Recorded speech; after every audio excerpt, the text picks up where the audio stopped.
The mighty Thor के last episode के अंदर हमने देखा था कि गैलेक्टस जो है वो फुल ऑन अर्थ के ऊपर इन्वेजन करने के लिए तैयार है, लेकिन इसका ये मतलब नहीं कि एसगार्डियन अपने हाथ पे हाथ रख के उसका इंतजार करेंगे, बल्कि ओडिन ने सारे के सारे एसगार्ड को ऑर्डर दे दिया है कि वो इस पूरे के पूरे गैलेक्टस को अर्थ के ऊपर आने से पहले ही स्पेस के अंदर जाके उससे मुकाबला करके उसको रोकेंगे और उसको बता देंगे कि आखिरकार एसगार्ड की तरफ कोई नजर उठा के देखेगा तो उसकी आंखें निकाल के ओडिन उसके साथ गोटियां खेलेगा। तो अब आगे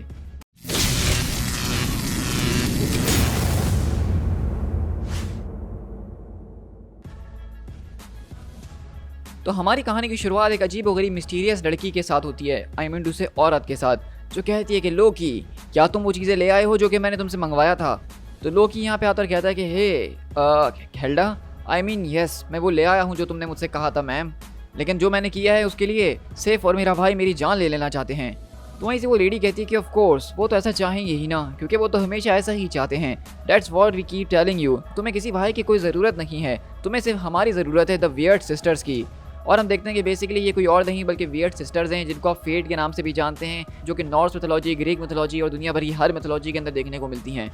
तो वहीं से हम देखते हैं कि उसमें से एक और जो बहन होती है वो यही पूछती है, क्या हमने तुमसे जो करने के लिए कहा था तुम्हारे अंदर इतनी हिम्मत थी कि तुम उसको कर सको। तो वहीं से हम देखते हैं कि लोकी जो वो सिर्फ के बाल तोड़ के ला रहा था वो किसी और के लिए नहीं बल्कि इनके लिए लेकर आ रहा था। और वहीं से लोकी कहता है कि मैं वो सब ले आया हूँ जो कि आपने मुझसे लाने के लिए कहा था, लेकिन मुझे इस बात की श्योरिटी चाहिए, क्या इसके बाद थॉर की ज़िंदगी को बचाया जा सकता है। तो वहीं से उनमें से एक बहन कहती है कि 1 गिफ्ट फॉर 3, तुम हमारे पास तब वापसी लौट कर आना जब चांद ऊपर आ जाएगा, लॉर्ड ऑफ मिस्चिफ, हमारे पास कुछ काम है जो कि हमें रात के अंधेरों में करना है। तो हम देख रहे हैं कि किस तरीके से लोकी को इस बारे में पता है कि थॉर के साथ कुछ ना कुछ चल रहा है और उसकी ज़िंदगी खतरे में है, और उसको बचाने के लिए लोकी सबसे छुपके अपनी तरफ से ये चीज़ें कर रहा है ताकि वो थॉर का ट्रस्ट वापसी हासिल कर सके। लेकिन इसी के बाद हमारी कहानी ऐसे सीधा स्पेस के अंदर शिफ्ट होती है, जहाँ गैलेक्टस और सिल्वर सर्फर इंतजार कर रहे हैं ओडिन और उसकी फोर्सेस का, और ओडिन चिल्लाते हैं कि एसगार्डियंस अटैक।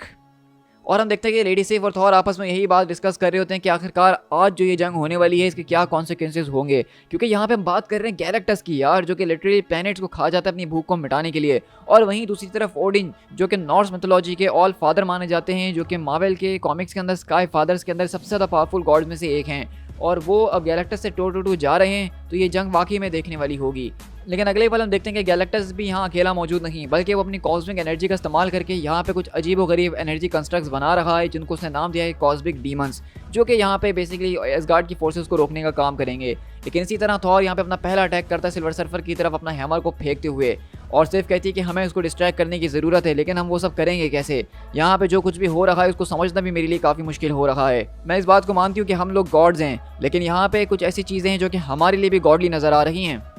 तो वैसे सिल्वर सर्फर ओडिन के पास आगे कहता है कि गैलेक्टस को खाना खिलाना ही होगा, और तुम्हारे पास वो तरीका जिसके ज़रिए उसकी भूख हमेशा के लिए मिट सकती है। तुम आखिरकार उस वर्ल्ड ट्री सीड को डिफेंड क्यों कर रहे हो, जिसके ज़रिए हम गैलेक्टस की हंगर को हमेशा के लिए मिटा सकते हैं। तुम्हारी ये पूरी की पूरी लालच जो है वो करोड़ों अरबों लोगों की जान ले सकती है, तुम इस बात को जानते हो ओडिन। लेकिन वहीं से थॉर बोलता है कि बस अब बहुत हो चुका है सर्फर, अपना मुंह बंद करके रखो। और उसी तरह थॉर अपना हैमर उसकी तरफ फेंकता है, लेकिन वहीं से सिल्वर सर्फर भी अपनी बोर्ड के जरिए थॉर के ऊपर अटैक करता है। तो थॉर कहता है कि सिल्वर बास्टर्ड, बस अब बहुत हो चुका है। लेकिन यहाँ से अगर हम शिफ्ट हों ओडिन और गैलेक्टस के पास, तो वो एक दूसरे के ऊपर अभी ज़रा भी अटैक नहीं कर रहे हैं, बल्कि वहाँ पे वो अपने दिमाग का इस्तेमाल करते हुए एक दूसरे के दिमाग के अंदर घुसने की कोशिश करते हैं। जहाँ हम यहाँ से शिफ्ट होते हैं एक ज़बरदस्त तरीके की जगह के ऊपर, जहाँ पे गैलेक्टस अपनी गैलन वाली फॉर्म के अंदर मौजूद है, जहाँ लोग पार्टी कर रहे हैं और हर तरफ इंजॉयमेंट चल रही है। लेकिन गैलन को अचानक दिमाग में एक थॉट आती है कि अचानक से उसकी यूनिवर्स ख़त्म हो रही है, और वो इस बात को महसूस कर सकता है। लेकिन वो ये देख के परेशान है कि आखिरकार कोई इसके बारे में कुछ कर क्यों नहीं रहा, सब अपनी अपनी ज़िंदगी में क्यों मगन हैं, और ये कुछ ठीक नहीं हो रहा है। क्योंकि इसके बारे में मुझे जब पता चला था तो मैं अपने लैब के अंदर था।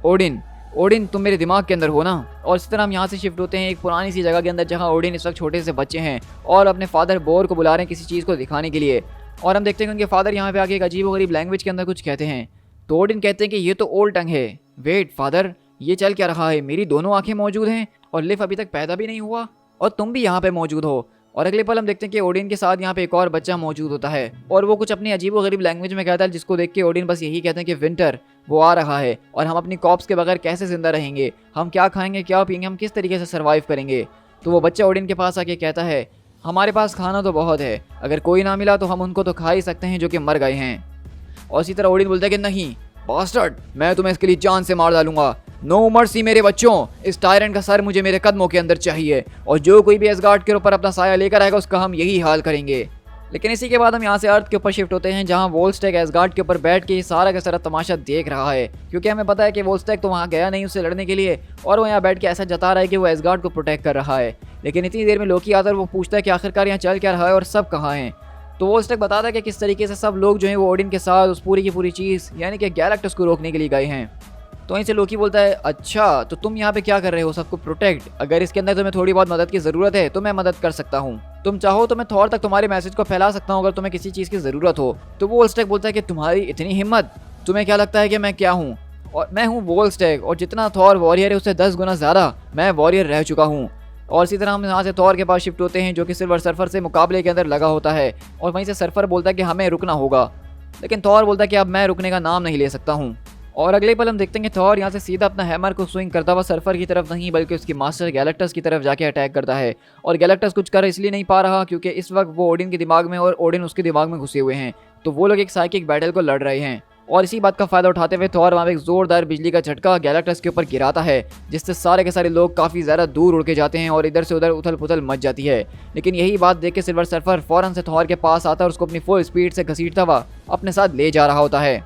लेकिन इसी तरह हम यहाँ से अर्थ के ऊपर शिफ्ट हो तो वहाँ पे हमारे जो फादर थे, जो कि आपको याद होगा लास्ट एपिसोड में वोल्स्टेक को यहाँ से जाने के लिए कहते हैं, अब बेसिकली वो अपने सारे के सारे लोगों के साथ आ रहे हैं और वो अपने माइक्रोफोन के ऊपर यही ऐलान कर रहे हैं, अटेंशन पीपल ऑफ एसगार्ड, हम गुड क्रिश्चियंस ऑफ ब्रोकस्टोन ओक्लाहोमा से हैं और हम आपके लिए एक मैसेज लेकर आए हैं, और मैसेज ये है कि वापसी लौट जाओ जहाँ से तुम लोग आए हो, अपने घर यहाँ से दूर। जब तक तुम यहाँ पे रहोगे हम लोग इसी तरह अनसेफ रहेंगे, हमारी वाइफ्स, हमारे बच्चे, हमारे घर, हम कभी भी सेफ फील नहीं कर पाएंगे। हमें हर वक्त डर रहता है कि तुम्हारी वजह से हमारे घरों को बर्बाद कर दिया जाएगा। चले जाओ यहाँ से एसगार्ड, दूर, वापसी सितारों के अंदर। और इसी तरह हम सिल्वर सर्फर और थॉर के पास शिफ्ट हों तो वो दोनों जाके ज़बरदस्त तरीके से लैंड करते हैं प्लेनेट मार्स के ऊपर। और वहीं से सर्फर बोलता है कि इससे मुझे दर्द हुआ, मेरे ख्याल से तुम्हें भी कुछ ना कुछ तो महसूस हुआ ही होगा। लेकिन थॉर वहाँ से उठता और कहता है कि हमें कुछ भी महसूस नहीं हुआ है, अब ठीक अपनी जगह पे खड़े रहो ताकि मैं तुम्हें बता सकूं। लेकिन सर्फर वहाँ पे थॉर को रोकने की कोशिश कर रहा होता है, लेकिन थॉर उसके ऊपर ज़बरदस्त तरीके से आके अटैक करता और कहता है कि खामोश, क्या तुम मार्स के ऊपर मरना चाहते हो? क्योंकि मुझे कोई प्रॉब्लम नहीं है तुम्हें मार्स के ऊपर मारने से। और इसी तरह रात जब होती है तो यहाँ पे लोकी बेसिकली वियर्ड सिस्टर्स के पास वापसी जाता है और कहता है कि अब रात हो चुकी है, मैं तुम्हारा तोहफा ले आया हूँ तो मेरा तोहफा मुझे मिल जाना चाहिए। तो वहीं से वो लेडीज़ जो होती है वो बेसिकली लोकी को 3 तरह के तोहफे देती हैं, जिसमें एक ज़बरदस्त तरीके की स्ट्रिंग होती है, एक ग्लव्स होते हैं और एक ऐसा क्लोक होता है जो कि ज़बरदस्त तरीके का मिस्टीरियस हमें नज़र आ रहा है। और वहीं से वो सिस्टर्स कहती हैं कि ये वो 3 चीज़ें हैं जिसकी तुम्हें ज़रूरत पड़ने वाली है अगर तुम्हें थॉर की ज़िंदगी को बचाना है। तो ये 3 चीज़ें क्या हैं और इससे लोकी क्या करने का सोच रहा है, ये बहुत जल्द हमें अपने अगले एपिसोड के अंदर पता चली जाएगा। To be continued.